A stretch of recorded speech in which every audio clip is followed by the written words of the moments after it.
I'm very appreciative of you being here today. Obviously, it's been a crazy week for everybody, and really appreciate all your efforts. Those of us along Highway 115 are very concerned about fire, and I would like to know what we as citizens can do from a law enforcement perspective when we see somebody violating stage 2 fire ban, for instance, smoking outside or making a little campfire. What can we do as citizens?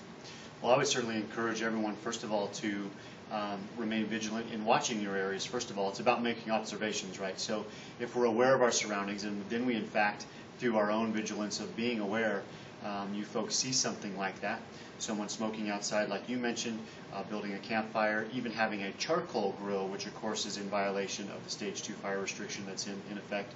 In terms of grilling, you can only have the liquid-fueled or gas-fueled type systems.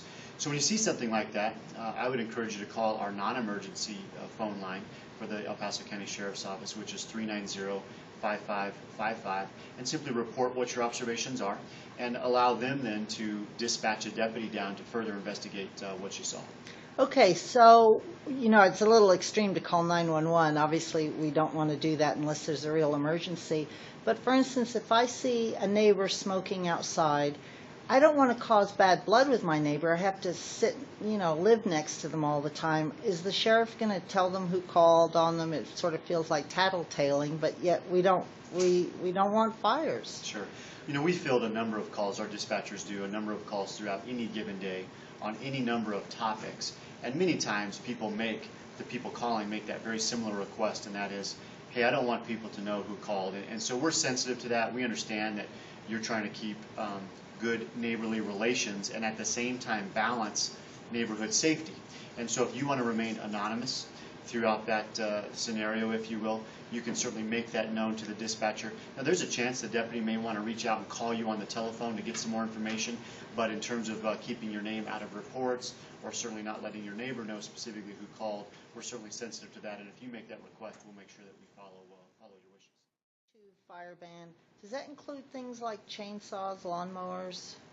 It doesn't. However, you bring up a very valid point. We still need people to, even within the fire restriction verbiage and then outside the fire restriction verbiage, if we just all keep in mind that conditions in this area, as they have been for some time, but especially now, conditions in this area are prime for a fire. And so the Waldo Canyon fire certainly has brought that to our attention in a very dramatic way. But we want folks to remain vigilant and understand conditions all through this county and elsewhere, through the state, are very, very prime for fires. So when it comes to power tools like you're commenting on, chainsaws, lawnmowers even, keep in mind those items can strike a rock, for instance, and create a spark, and that spark certainly could ignite a fire. So we want folks to have a common sense approach when they're going to use something like that. Maybe avoid use if at all possible, and if they can't, they need to maybe put some systems into place to kind of safeguard that event from creating a fire.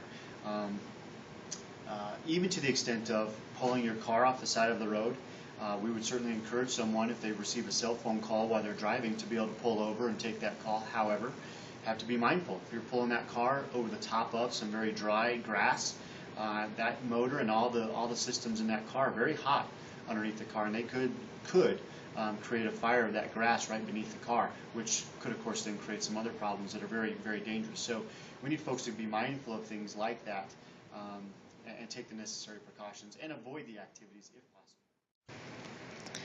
We talked a little bit about fire and smoking outside. What do you do when you see someone actually throwing a butt out their window? Talk to me about that. It's all too common of an occurrence, isn't it, that we see someone flick a cigarette outside their window. To give you an idea of how common that is and how relaxed many people are in pitching a cigarette butt out the window, when I was still in our patrol division, I did a lot of law enforcement activity, and I conducted a traffic stop for an unrelated to smoking, but whether it was a bad tail lamp or whatever. And when I walked up to the car, I was speaking with the driver and was asking for the normal documentation that we do. And that driver had just finished a cigarette. And right while I'm standing there talking with them, a uniformed law enforcement officer talking with them, they flick the cigarette butt out the door. Whoa. That demonstrates kind of a level of comfort that people have with doing it. Of course, I quickly said, hey, I'm going to need you to step out and pick that up. But that shows you how comfortable people are with doing that. They don't really think about the fact that, first of all, it's littering. Right. That's one way that we can pursue charges against that person. But also there's a specific statute that talks about tossing something out that is lit, or a lit type material, so on fire to some extent, like a cigarette butt would be. So we have a specific statute that covers that. And so my encouragement to all of you would be, if you're driving down the road and you see someone in front of you flick a cigarette out the window, if you're able to make a telephone call to the sheriff's office, do so. Keep in mind some information we're going to be looking for. Do you have a description of the car, perhaps a license plate? Are you able to describe the driver or whoever maybe tossed that cigarette butt out? That's going to be valuable information for us to at least be able to do some follow-up investigation and try to contact that person specifically. And of course, we're going to choose whether or not we choose to cite them or not, but the contact in and of itself might be a good warning to them to be mindful of their activities, and the fact that tossing a cigarette butt out the window is bad and illegal all of the time, but it's especially dangerous during a time like this when we face such high fire danger. Is littering illegal? Yes, littering is illegal. We used to see signs on the highway with fines, littering such and such fine. You never see that anymore.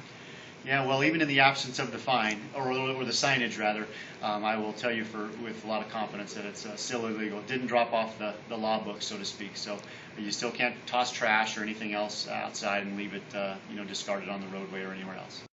What other safety tips, maybe not necessarily fire related, can you give those of us who live out in the county to keep our neighborhoods safe? I think it's valuable to create somewhat of a network, if you will, even if your neighborhood doesn't belong to a formal neighborhood watch group, although that is something you could certainly pursue. But if you don't have that formally in place, you can still do one another a great favor by making sure that you kind of have your own network established where you know that you're going to be very vigilant in watching over your neighborhood and being aware of who's coming and going. For those folks who don't seem like they belong there, cars you don't recognize, people you don't recognize, and then agree amongst one another that you're all going to be play an active part in keeping the neighborhood safe, and be willing to telephone the sheriff's office at that non-emergency line, or 911 if the activity warrants that, to make some kind of report. I always like to mention to folks that there's no quota for the number of times you can call the sheriff's office.